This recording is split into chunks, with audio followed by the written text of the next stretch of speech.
Hello, my dear friends.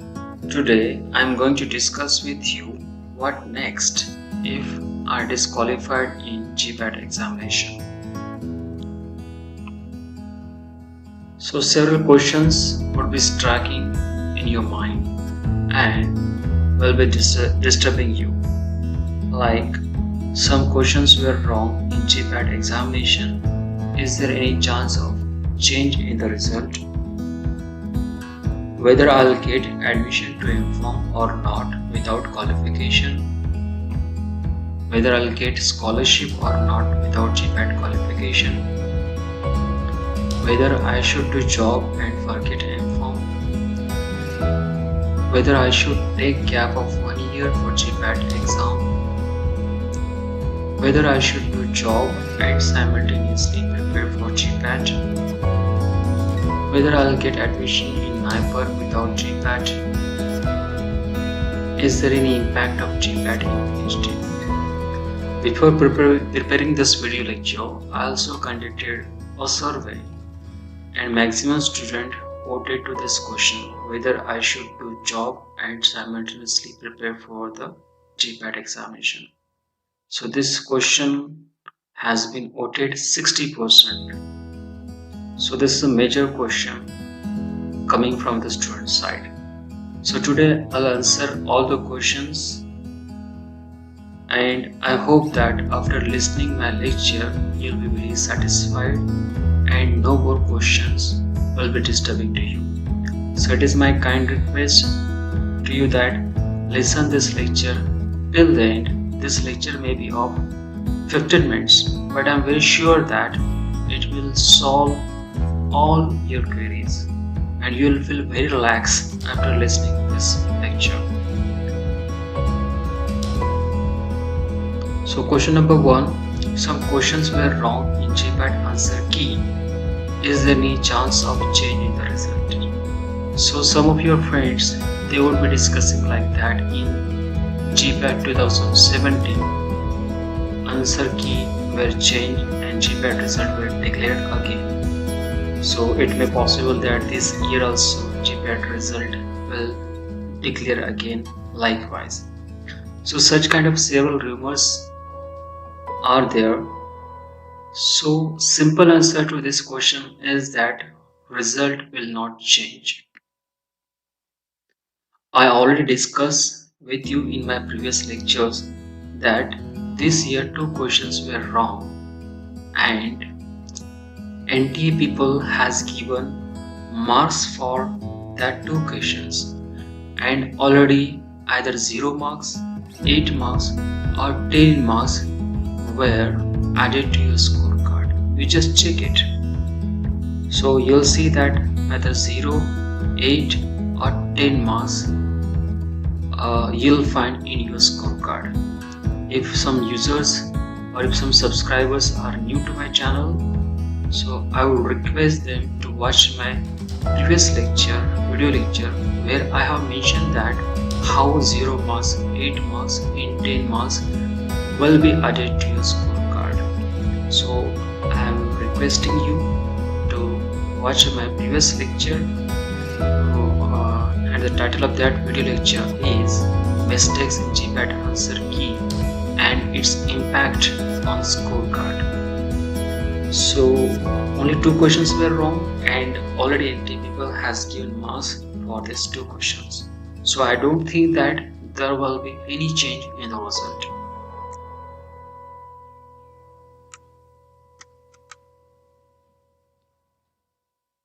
Question number 2. Some students are raising their doubts about the question of HPMC. So they were saying that HPMC it could be used as fill former as well as binder, but NTA people in answer key they have provided fill former, and students they are raising doubts and they are raising question that along with fill former binder is also the right option. So likewise I have seen several other doubts. So what one should do in such case?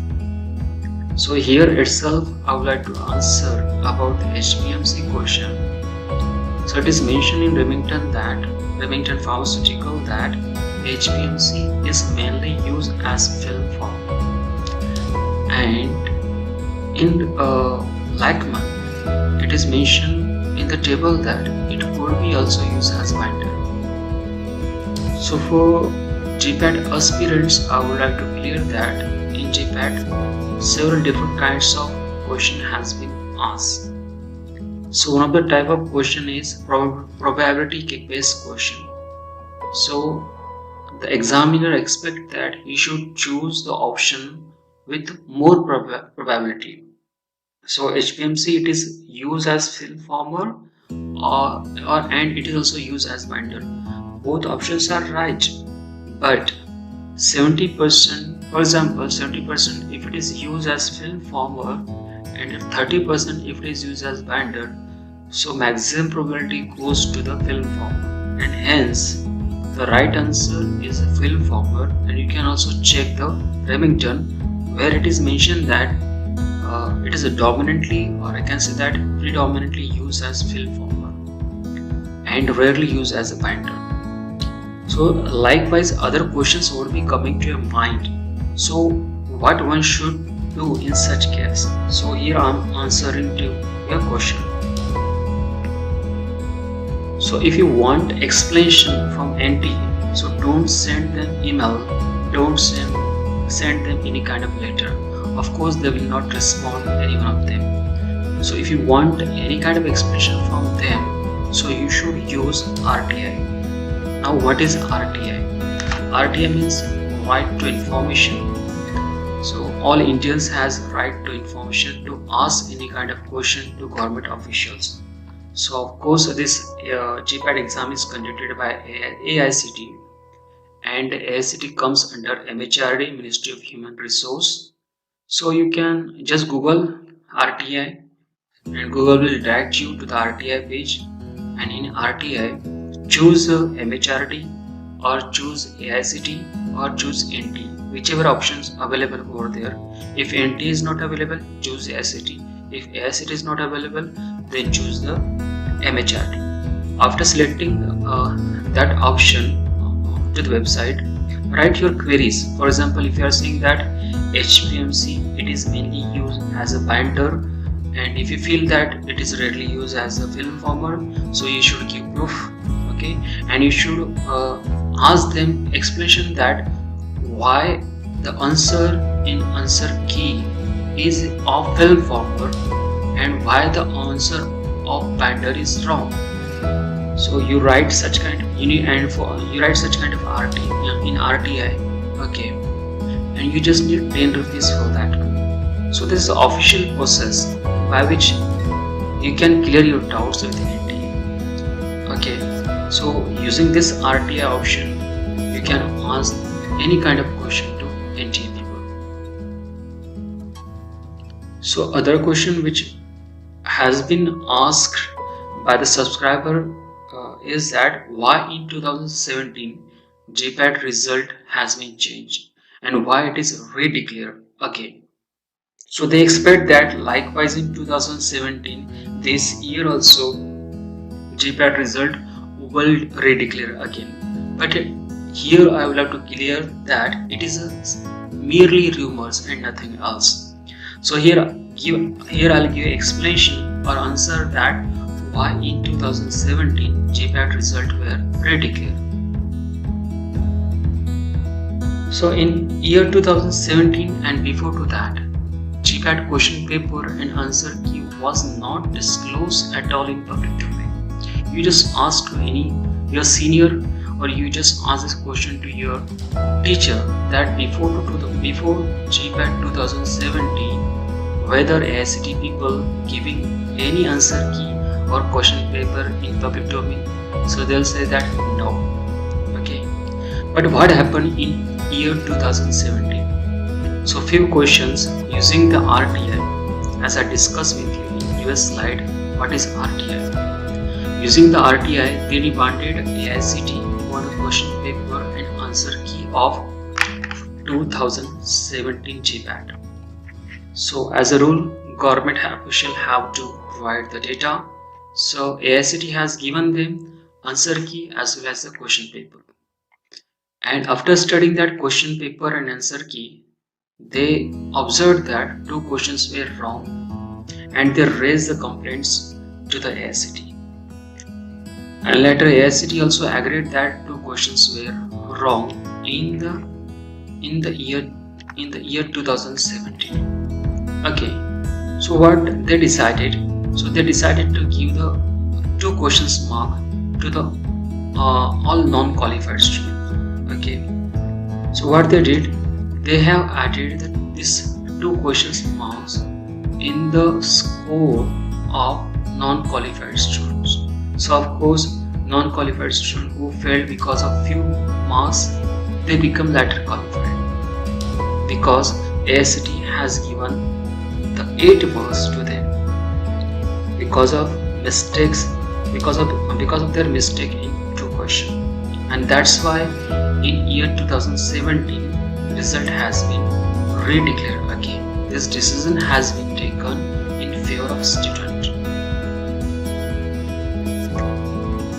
And later on, after GPAT 2017, as a good practice, AICTE they started disclosing the question paper as well as answer key in public domain.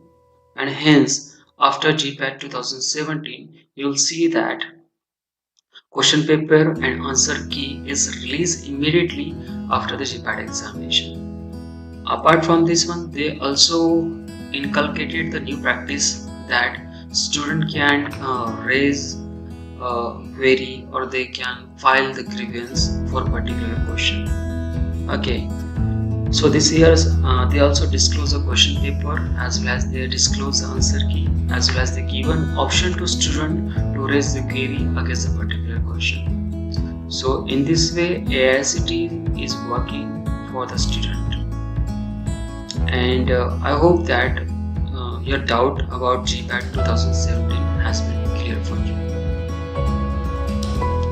Question 4. Whether I'll get admission to MPharm or not without GPAT qualification. So maximum student, 30% student, they also voted for this question. So there is a lot of rumors amongst the students that whether they'll get admission to MPharm or not without GPAT qualification. So simple answer to this question is that for getting admission in MPharm, minimum 1 mark is required.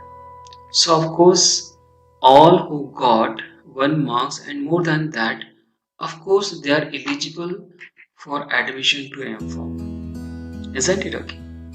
So, and along with the 1 mark, they must have first class in BPharm. First class in BPharm is required for open category, and for SC, ST and other category, I think that even they don't expect first class, even it is less than that. So it's very sure that if you have 1 mark or more than that 1 mark, it's very sure that you'll get the admission to MPharm. So don't worry about that one. Other question which will be coming to your mind is that whether I'll get admission to government colleges or not without GPAT qualification. So simple answer to this question is that this year cutoff goes at 141 marks. So of course who got 141 marks and above to that one, they'll get government colleges, and those who got 140 and below to 140, there is more chances that they'll get the private colleges. Now what about those students who just miss the qualification with few marks, for example 138, 139 and 40. So even for this student, that is mere because of 1 or 2 marks, they miss the GPAT qualification. Okay, so even for this student who falls in this range 138, 139 and 140, okay, there is chances that they may get admission to government colleges, okay, depending upon the vacancy of seats. But of course they will not get any kind of scholarship since they are not GPAT qualified. So admission to so in this way admission is going to happen, okay, is going to take place likewise.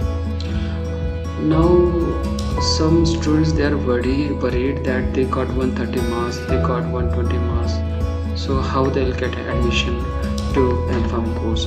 So of course first preference will be given to the 130, 140, then next 139, then 138, so 137, 136, 135 likewise. So those who got more marks, they should not get worried.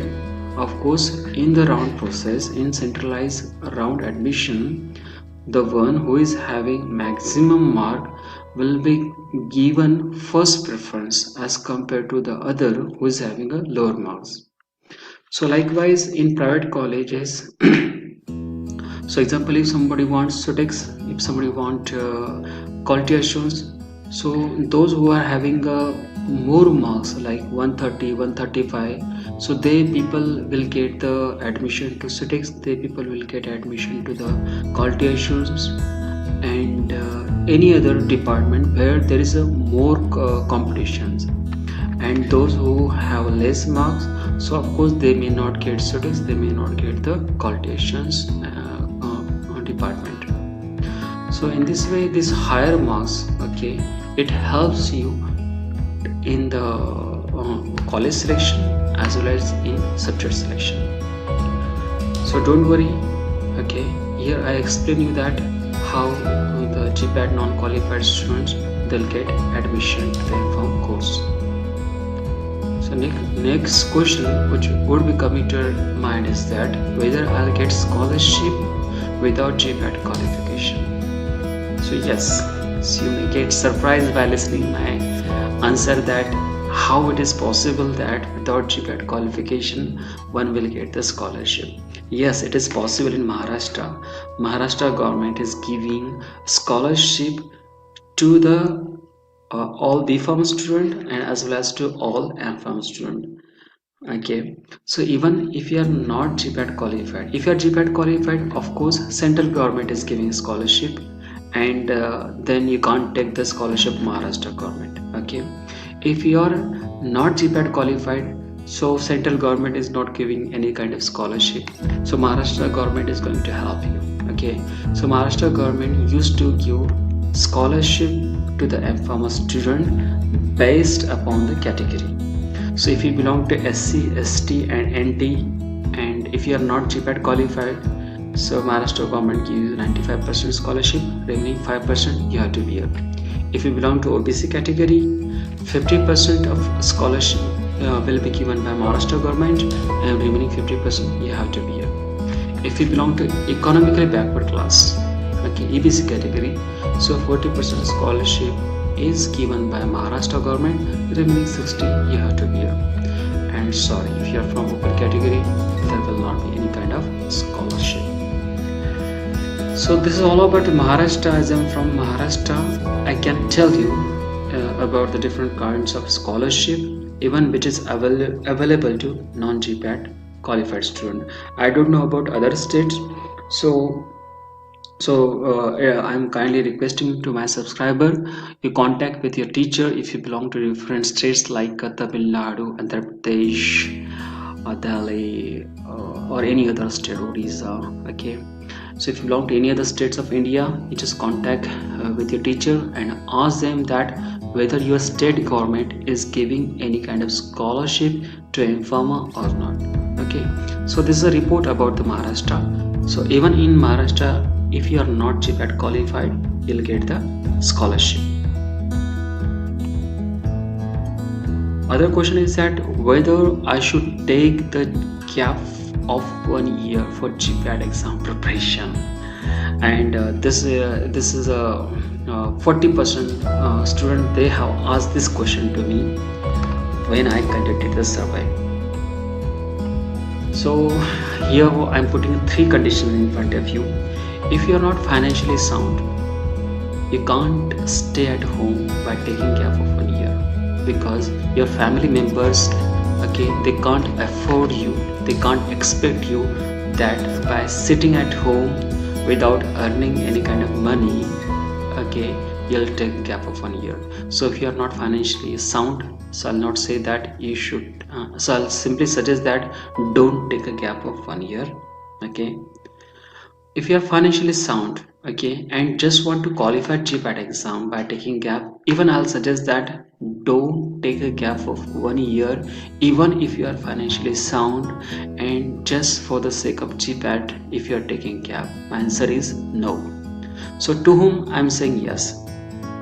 So my answer is yes for those who are financially sound and want to qualify GPAT exam, as well as they want to crack the NIPER. If these are the two targets in front of you, so I'll suggest that, okay, you can take a gap of 1 year and you can qualify, then you can target for GPAT as well as target for the NIPER. So this is my suggestion for financially sound student. Okay,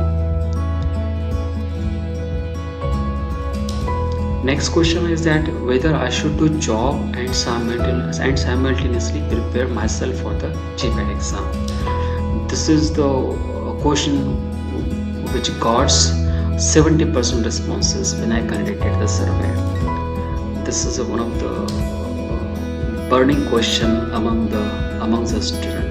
Okay, so here I'll tell you the answer, that whether it is good to do job as well as simultaneously prepare for the exam. So if you are not financially sound, yes, I'll suggest you that you choose this option. Okay, along with job, okay, you can prepare yourself for the examination.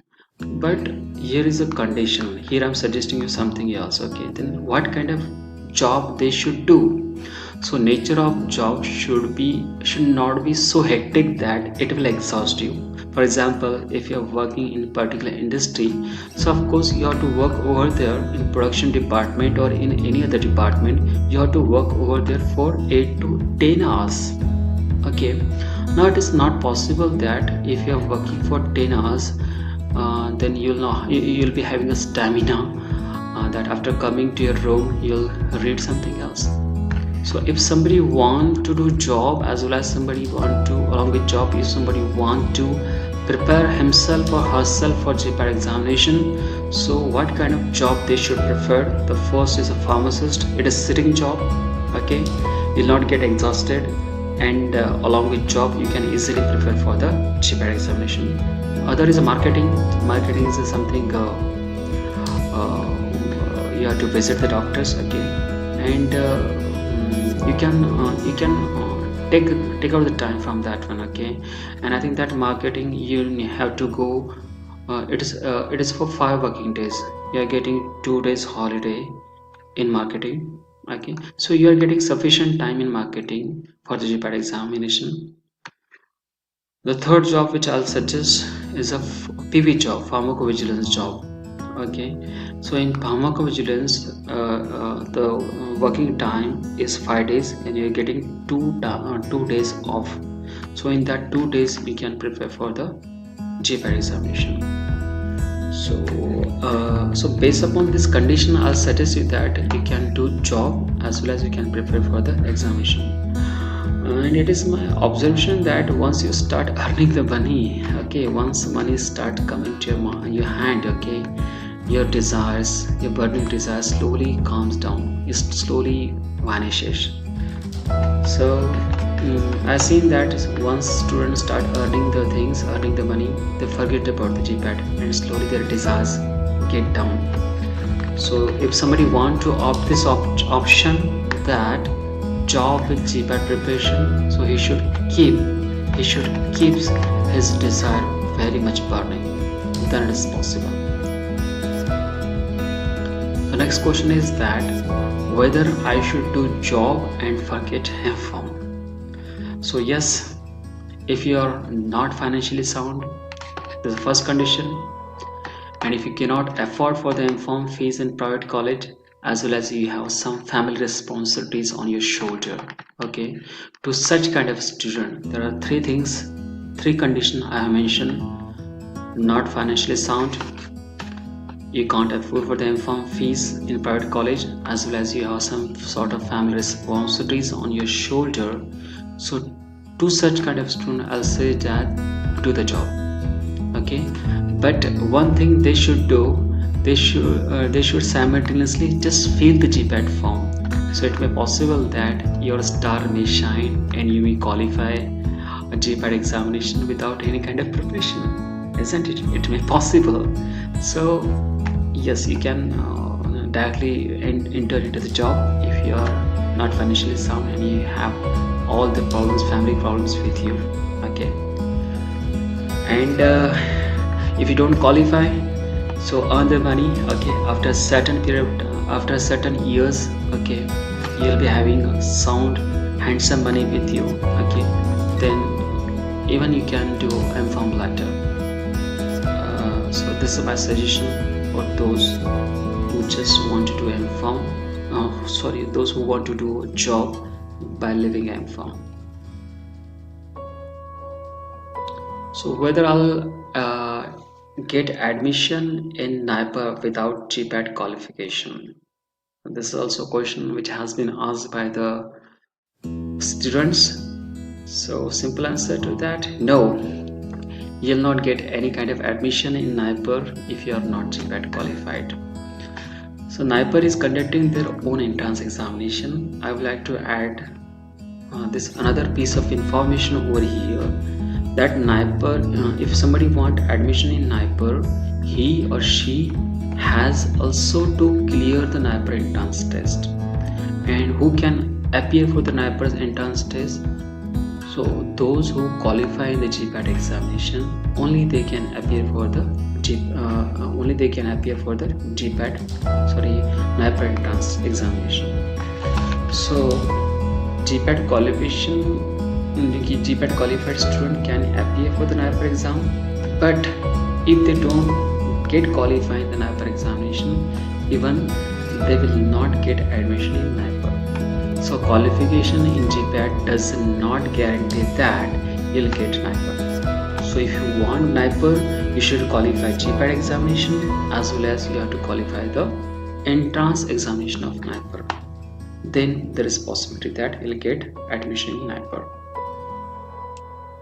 And the last question which I would like to discuss with you, that is there any impact of GPAT examination or GPAT qualification in PhD admission? So 10% student, they ask this question to me. So to such kind of student, I would like to suggest that PhD will be after M.Pharm and not after B.Pharm. Okay, so in 2 years of M.Pharm, for example, if you are pursuing M.Pharm after B.Pharm, so you are getting 2 years of M.Pharm, so you can appear 2 times for GPAT examination. Okay, and there are the 2 chances to qualify the GPAT exam. So if you are passionate about PhD, you will be getting 2 more years to qualify GPAT examination. So on the next slide, I'll discuss you that how this GPAT qualification impacts or affects the PhD admission. So GPAT qualification is essential for the PhD admission or not? This is a question. So answer is that it depends on the norms of universities. So there are normally 3 types of norms followed by the universities. Some university expect that GPAT qualification does not matter for them. One have to clear their own entrance examination. Okay. Some universities are saying that for appearing for the PhD entrance examination, okay, you must be GPAT qualified. Okay. Third university is that maximum universities, okay, this is the third rule. Maximum universities, now they are following this rule. Maximum universities says that if you are GPAT qualified, then no need to appear for the PhD entrance test. You can directly get admission. So this is benefit of qualifying GPAT. Okay, if you are GPAT qualified, no need to give the PhD entrance test. You can directly get admission in PhD. And if you are not GPAT qualified, even no need to worry, okay? Then you need to clear the PhD entrance test of university. Then you are eligible for the admission. So normally state universities, they follow the third norms, and central universities, they are quite strict, so they follow this first and second norms. So qualifying GPAT examination is always beneficial.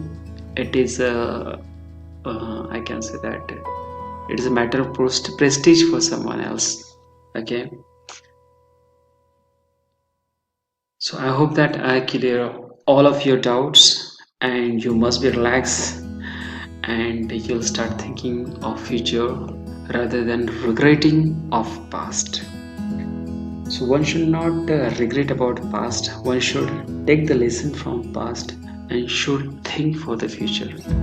If you depress yourself, if you continuously thinking about the GPAT disqualification, so ultimately it may affect on your planning, it may affect on your future perspectives. So it's my kind request to think beyond that one, okay? So this is not a single examination, multiple examination will come in your mind, in your life, sorry, and you have to face a lot of challenges in your life. So prepare yourself for the other examination, prepare yourself for the next challenges. And if you still have any kind of doubts, feel free to write down in the comment box, and I'll be happy to help you, I'll be happy to reply you. Thank you so much. Subscribe us by pressing the bell button for more updates.